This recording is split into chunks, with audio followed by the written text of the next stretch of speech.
this lecturer and then the staff and students of Babcock. I'm talking about your slain lecturer, Yinka Olomojobi. Accept our, heartfelt condolences. I don't know if I should say, may we not see this again, because that is not guaranteed. It's a kind of a prayer that I call mockery. It will happen again. It will. So, but for now, accept our condolences. As for the person they said they arrested, it is Nigerian police thing. The real terrorists are right there in the forest. Okay? And from the time immemorial, you know what somebody said? A cow in Nigeria right now, averagely you need up to ₦1 million to buy a cow. The cows are like, ₦1 million, how much?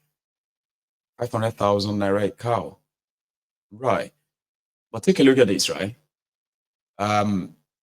If a cow costs ₦1 million averagely in Nigeria, there are some of these herdsmen and their cows who have more than 500, 1,000 cows, who could make a lot of money by just putting all these cows in one ranch and make a hell of a money. It is not about the cows. The cows are just the fronts. The cows are the provocateurs. The cows are the baiters. You know what I mean? That is why Bokwari insisted on this open grazing, grazing routes, or cattle colony, or Ruga. It is not that they can't ranch their cows.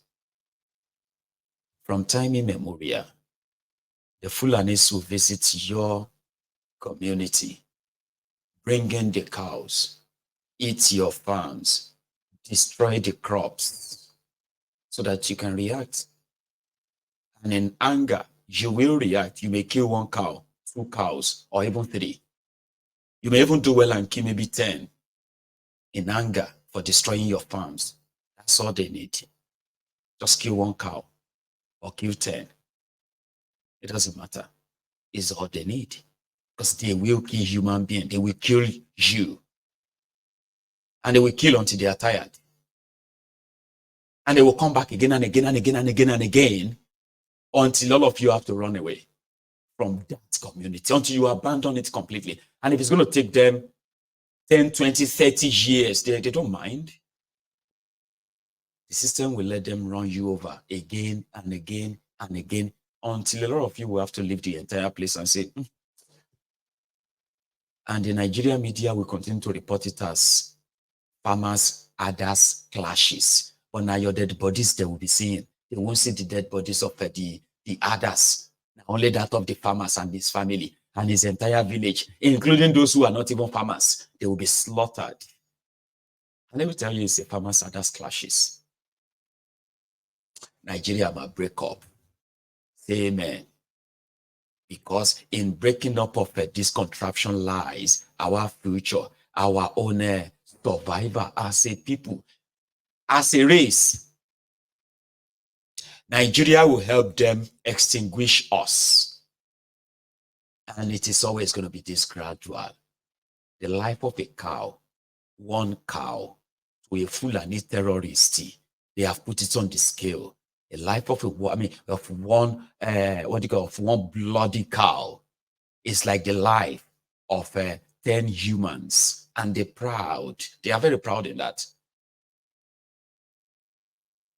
You leave your own place, thousands of kilometers away, to other people's places, to use your cow to cause what you probably use as bait. And then you put the life of these people, the life of human beings, and that of cows. And you think that country will last. If we don't break Nigeria, our children will break Nigeria, will break up Nigeria. If our own children, if they don't finish the job, their own children will break up Nigeria. Trust me, it's not going to last forever. Because their own survival depends on it. They cannot coexist in the same place with these these barbarians, these barbaric animals that take a life. For what? Take a life. Because they can. And when they ever get caught, you see the ragtag, dirty, creepy looking bloody terrorists. And you say, look at what took another man's life. Look at this thing.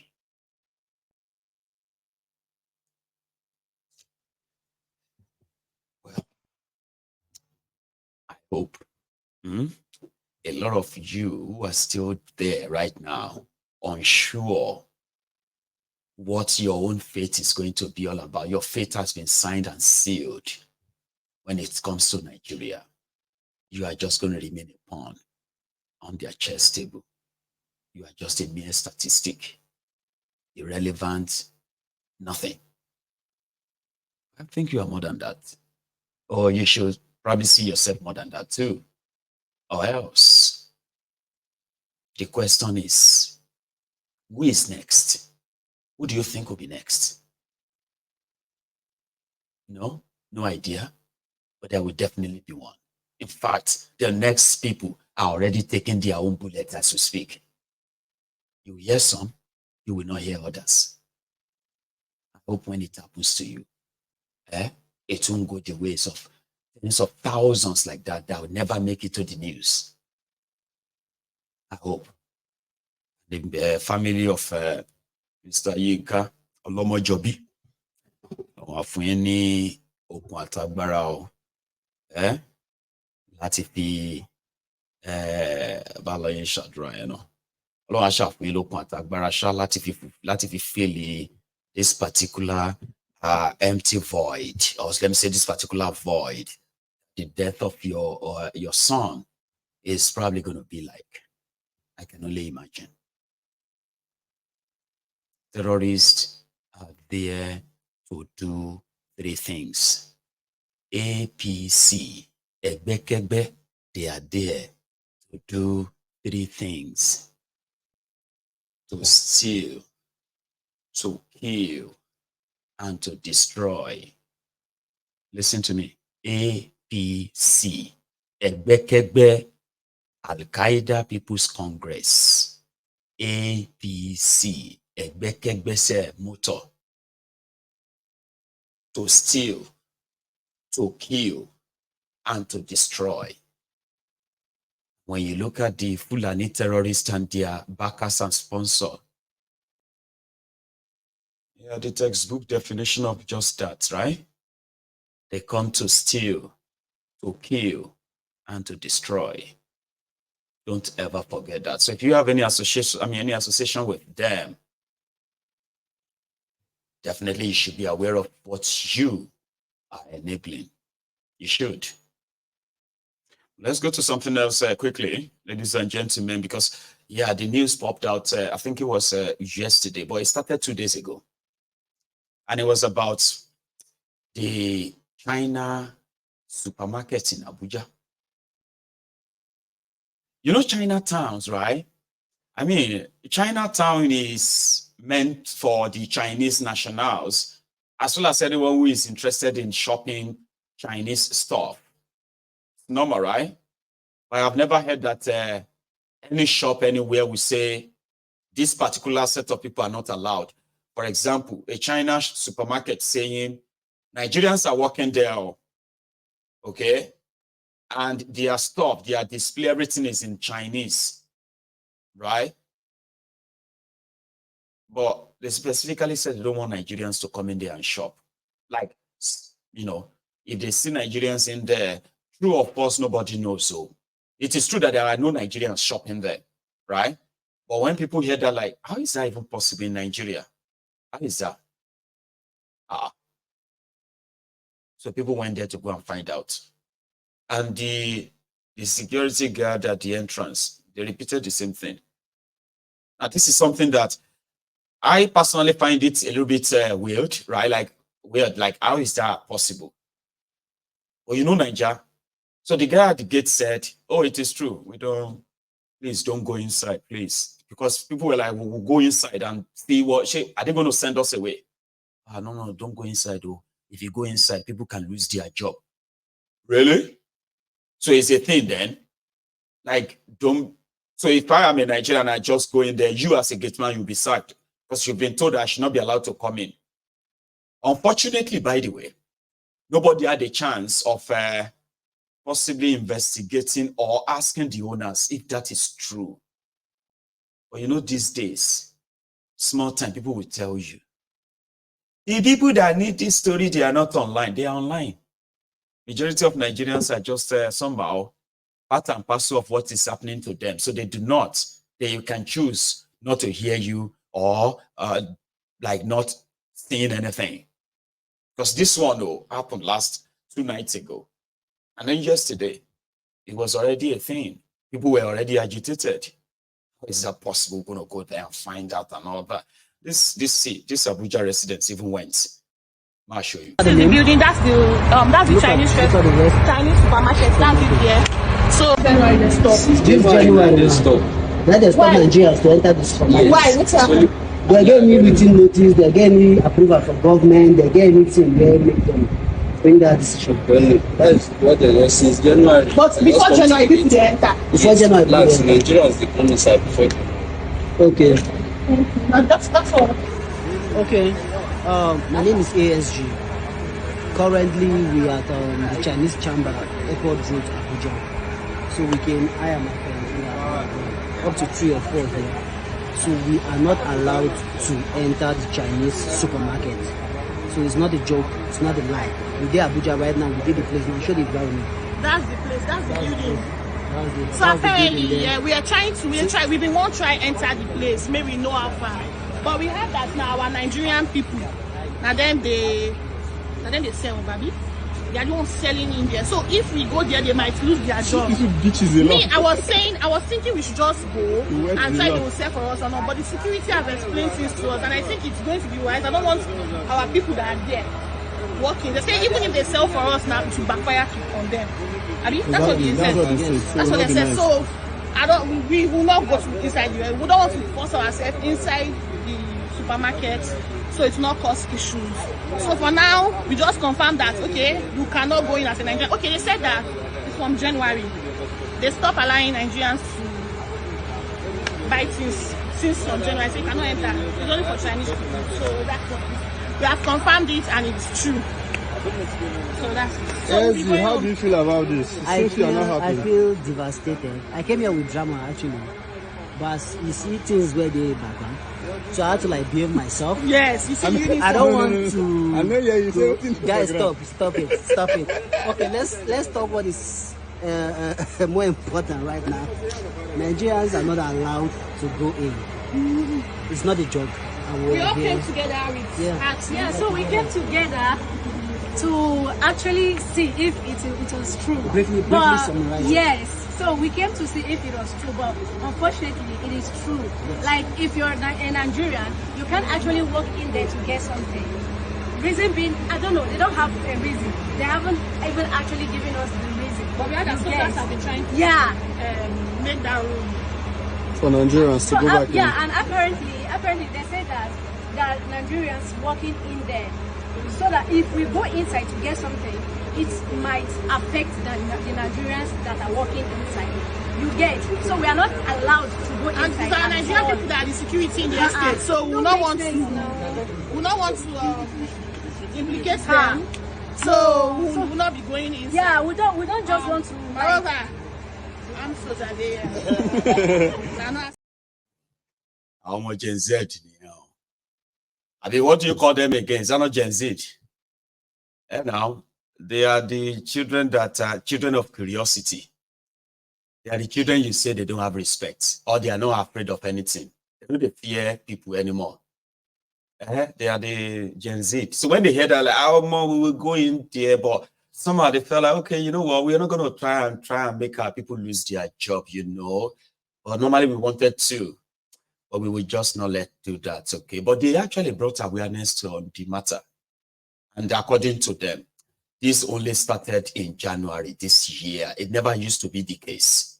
Whatever happened, It is absolute nonsense. You don't discriminate enough and make it a policy.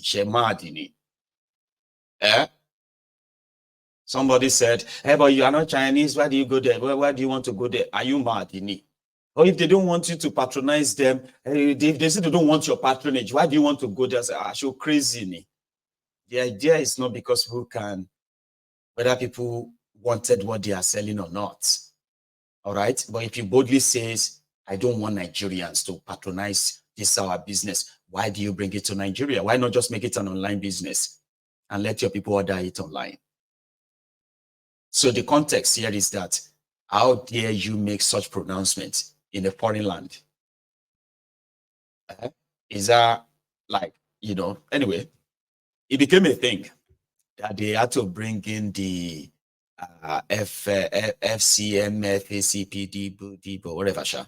Their job is to go after businesses that are not doing nice. So they had to go and seal off the place. They've sealed off the place. So this is Nigeria. Why do you have to seal off the place? When all you have to do is just give them a letter and say, whatever the situation is and blah, blah, blah, blah, blah.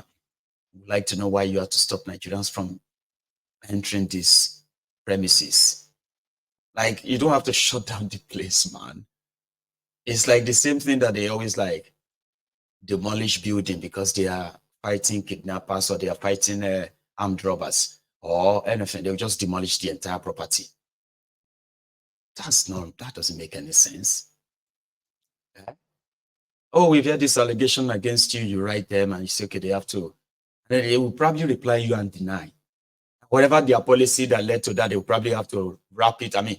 Pack it up and say, well, you know what, please, we're not doing it again. We have received a letter from the government. But no, Nigeria, let's close the gates and padlock.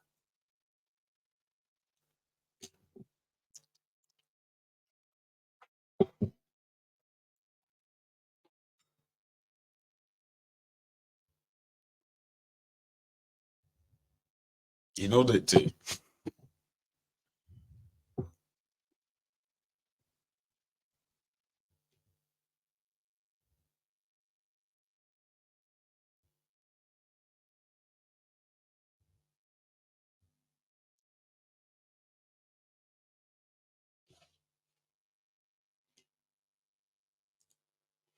Sorry that there is no sound.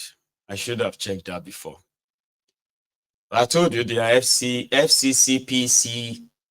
They have so many agencies and all that. So they've sealed up this place. So it's like, lock this place up before you ask a question. Obey before, what do you call that again? Obey before question. Obey the order before any question is asked. Or shoot before asking questions. You know that one? Fire everybody, then ask question later. It's unfortunate anyway, but yeah. I am personally kind of like grateful to those young people who decided to take it upon themselves and not just rant about it and, like be alarmed. How is that possible? How can they do that? They went there. And that indeed brings more attention to the issue. Also, in the same vein, I know sometimes on this program, people believe that we do not give the Nigerian army credit for when they do good things. Well, it's obvious that if you are looking for good things that the soldiers have done, you would have to do your best to manufacture some because they are so rare. Have you ever seen the military demolishing the Boko Haram bakery before? They were wondering why people like us are not talking about it. So I'm going to talk about it. So one of the discoveries of the Nigerian army in their fight against the terrorists in the northeast of Nigeria was discovering the bakery where the Boko Haram and other terror groups are making their bread. And it was a great discovery. They had to bring it down so as to deny the terrorists access to bread. Here.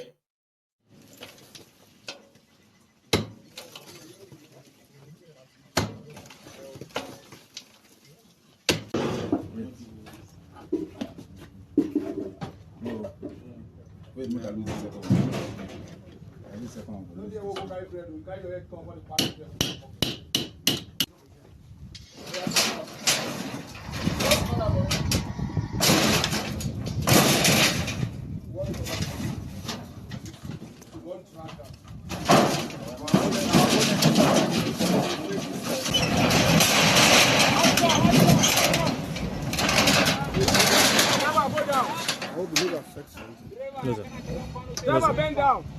Let's go.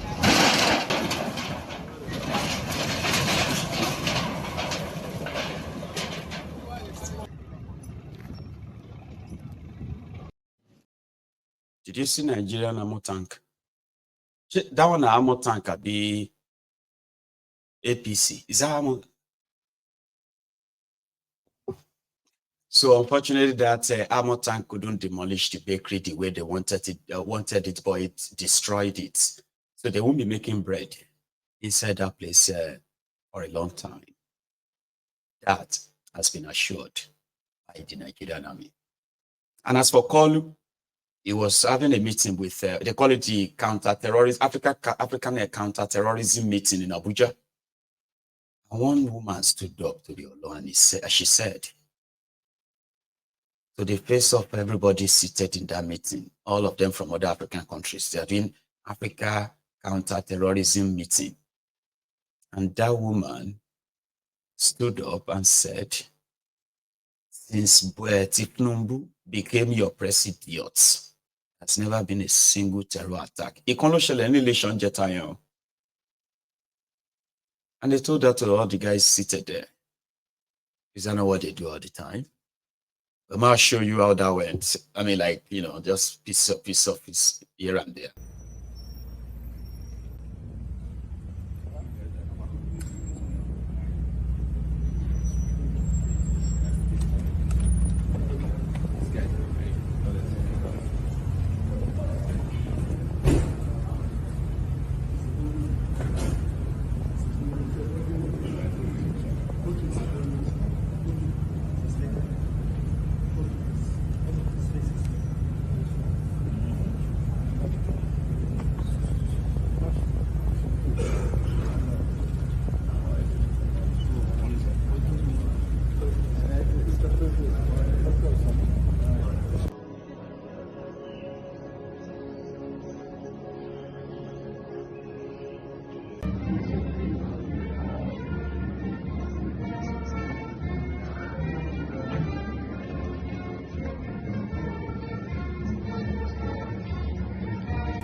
Let's dig out. Anyway, it was a meeting where they were discussing about the terrorism in Africa and all that, you know, all of other, you know, distraction and all that. Anyway, Then he had this to say as well. So fair enough, he's reading it. So do you have nothing to worry about? Somebody wrote this for him. And a cut out of it, right? It's here. I'll show you. Those who think illegal money has no connection with the financing. Hang on. He was talking about, he was talking about the increased terrorism.